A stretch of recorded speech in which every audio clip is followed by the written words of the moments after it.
Dirigido por Hector Babenco em 1981, Pichote, A Lei do Mais Fraco, retrata a dura realidade das pessoas que vivem da rua. Ao construir esse universo, Babenco consegue ir além da miséria, encontrando poesia em meio a tanta perversidade. Pedro Sócrates, pai Júlio, mãe Ambrósia, 15 anos, Vila Tucumã, confere? Tá livre. Diego Emanuel, 13 anos, Marcolina dos Anjos, pai desconhecido, Parque Água Branca, sem número, confere? Confere. João Henrique, 10 anos, Rua Lava Pés, 35 Fundos, Maria Ribeiro da Costa, pai desconhecido, confere? Meu pai morreu. Pai desconhecido, confere? Confere.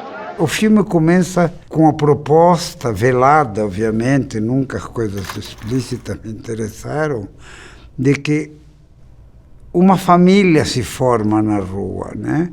Com uma mãe, um pai e seus filhos, e funcionam dormindo em qualquer lugar, debaixo de qualquer viaduto. E essa era a minha ideia do filme, sair de um grupo enorme de pessoas que fogem de uma instituição, formam uma família para sobreviver, porque sozinhos eles ficam atormentados, perdidos, e essa família começa a funcionar, começa a provocar delitos. Pega ladrão! Pega ladrão! E a minha intenção, quando escrevi o filme, era demonstrar que essa família não sobrevive, que um a um eles vão sendo aniquilados, né? E que eles não têm condições de sobreviver na sociedade porque não estão preparados para isso. A sociedade os expulsa e não tem como ingressar em nenhum campo. E as mortes vão sendo documentadas. No final fica ela e ele. Ela já o trata como o homenzinho dela, porque ela também não consegue viver sem o homem. Ele tem 11 anos, 10, 12, 13. Ainda é um menino, é um bebezão. Para montar essa família, foi feito um extenso processo de seleção e preparação de elenco. Com a ajuda de Fátima Toledo, em seu primeiro trabalho para o cinema, Babenco partiu de um número enorme de crianças até chegar a um pequeno grupo. Mas como escolher o protagonista? Recebi tarde à noite um telefonema de uma criança a pagar de Diadema. Aqui é uma ligação a cobrar de Diadema, a senhora aceita? Digo, Diadema, caralho, eu não conheço ninguém de Diadema. Diadema é uma periferia de São Paulo. Aí eu atendo, me disse, aqui é o Fernando Ramos da Silva. Digo, quem você é? Fiquei um pouco nervoso. Disse, olha, eu sou um dos meninos que está ensaiando lá no teatro e a produção está me dando 10 cruzeiros para ir e voltar e meu irmão me roubou o dinheiro e eu não tenho como ir até lá amanhã. E digo, você quer continuar fazendo o que você está fazendo lá? Me disse, eu quero muito. E minha irmã trabalha de faxineira num teatro. E uma vez eu estava gripado e ela me levou com muita febre e eu fiquei vendo o que as pessoas faziam no palco e eu falei, eu quero fazer isso. Puta, quem resiste a isso? Eu fiquei louco quando eu vi aquilo. Eu olhei para o menino, era um pirralho de 8 a 9 anos, subnutrido, né? Uma cara de tristeza, parecia um homem de 80 anos, com os olhos chanfrados para baixo, assim. E aí, no final, ficamos entre ele e um menino pretinho, que era uma graça, aquela criança que você olha e você quer levar para casa. E eu olhava para o Fernando, e ninguém quer levar o Fernando para casa. Porque é a história da tristeza universal na cara dele, né? E outro pretinho era uma espécie de grande Otelo em miniatura, né? E todo mundo, assistente, fotógrafo, Clóvis Bueno, todos apaixonados pelo pretinho. E eu, como bom melancólico, angustiado, falei, eu vou escolher o triste, porque acho que o triste me conta mais do que o outro. Um me dá a alegria de estar vivo e outro me dá a perplexidade de ter que sobreviver e não saber como. Da união desse garoto de olhar triste, que nunca tinha atuado, com a grande Marília Pêra, vai acontecer uma das mais belas cenas do nosso cinema. Um momento mágico, em que os personagens se transformam diante dos nossos olhos, de mãe a prostituta, do menino ao homem, do afeto à crueldade. Várias vezes me encontrei com alguns psiquiatras especializados em neonatos, né, em psiquiatria de parto, anterior, durante gestão e pós-gestão, E eu obtive algumas informações que crianças que não eram desejadas durante a gravidez e que foram abandonadas depois do parto, em ocasiões de grande estresse, de grande tensão emocional, podem ter regressões fetais e elas realmente só se acalmam com a sucção do peito. Aquilo me pareceu fascinante e eu guardei dentro de mim, pensando como maluco que eu sou, de obviamente utilizar isso alguma vez em algum filme.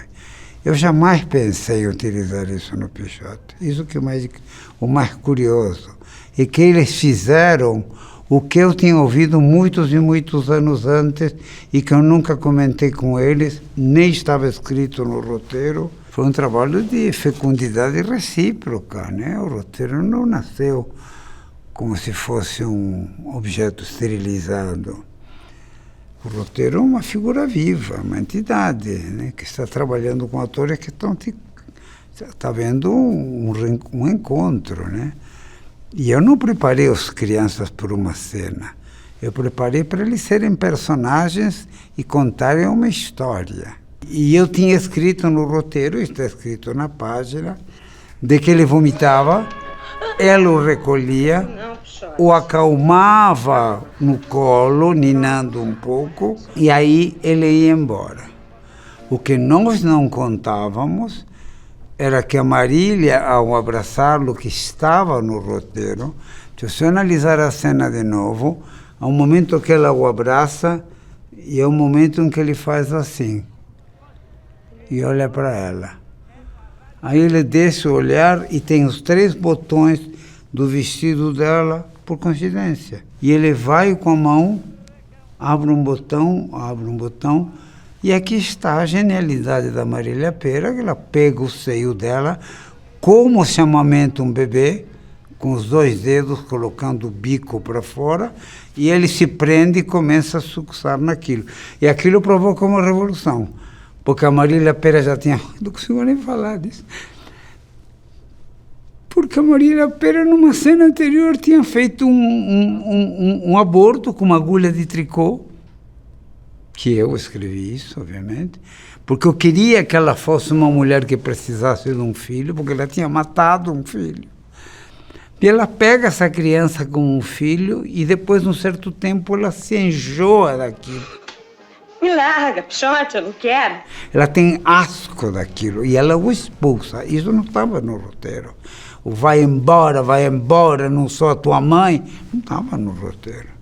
E aí ela o joga fora, ela o humilha, ela o rejeita da vida dele, tanto assim que no final, ela mantém o olhar para ele como dizendo, vai embora.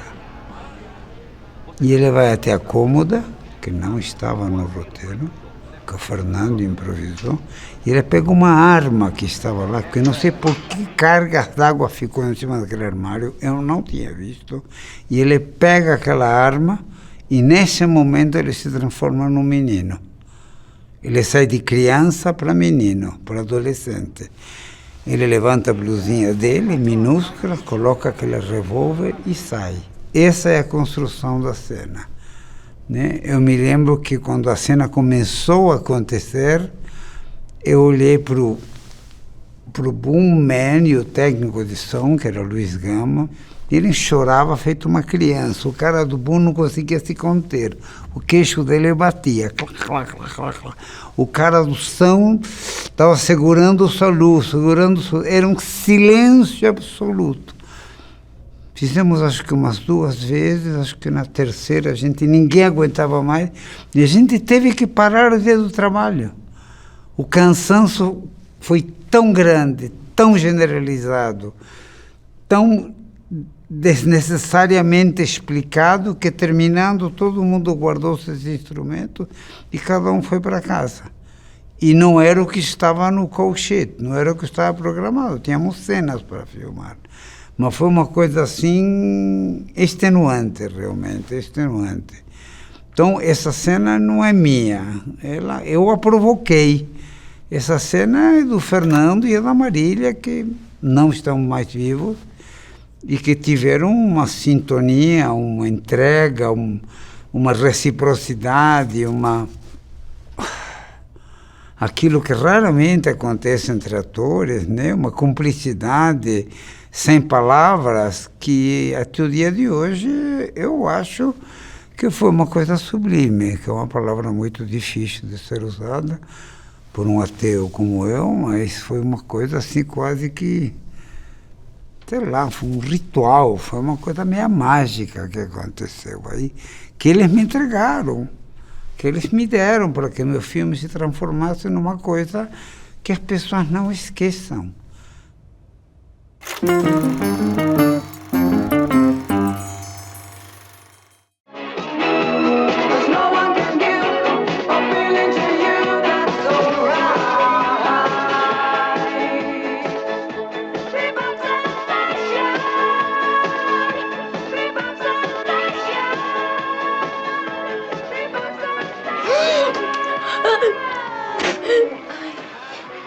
Ai, o que você tem, Pichote? Pichote.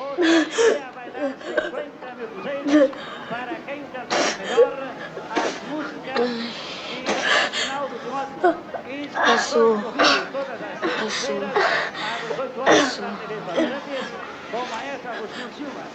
Fica assim, vem aqui comigo, vem. Você tem, não fica assim não. Fica assim não, Pichote. Calma. Pronto. Isso ele tá aqui, viu?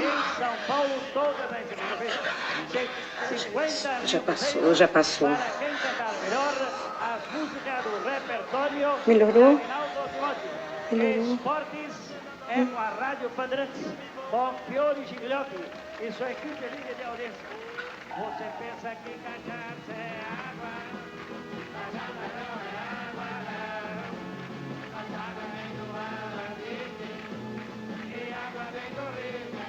Alô, atenção! Alô, não percam sábado, às 20 horas para todo o Brasil, a discoteca do Chacrinha, o maior show baile da canção brasileira.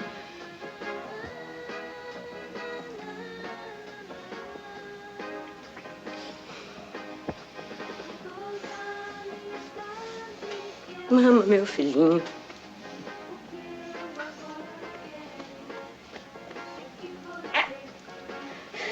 Mamãe tá aqui com você, viu?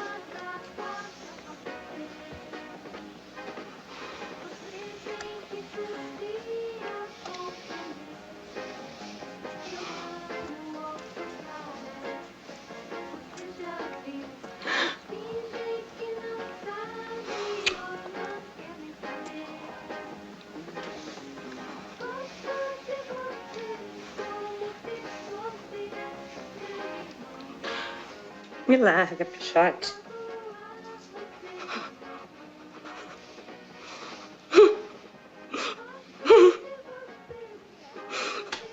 Me larga, Pichote, eu não quero.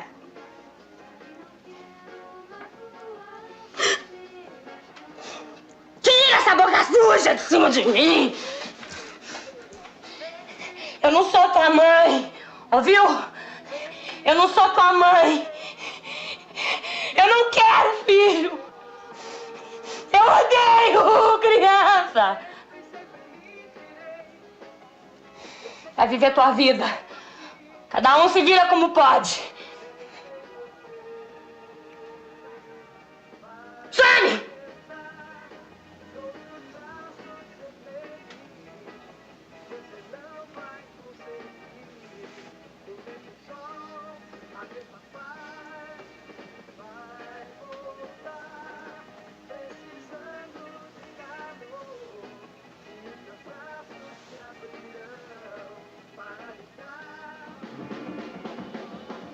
Vai.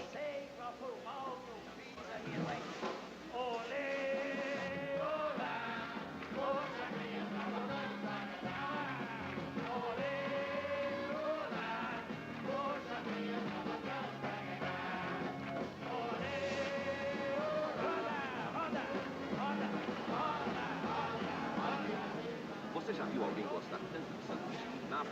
Moacir Franco Show, nesta sexta, 9h. Discoteca do Chacrinha, o maior baile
Tchau.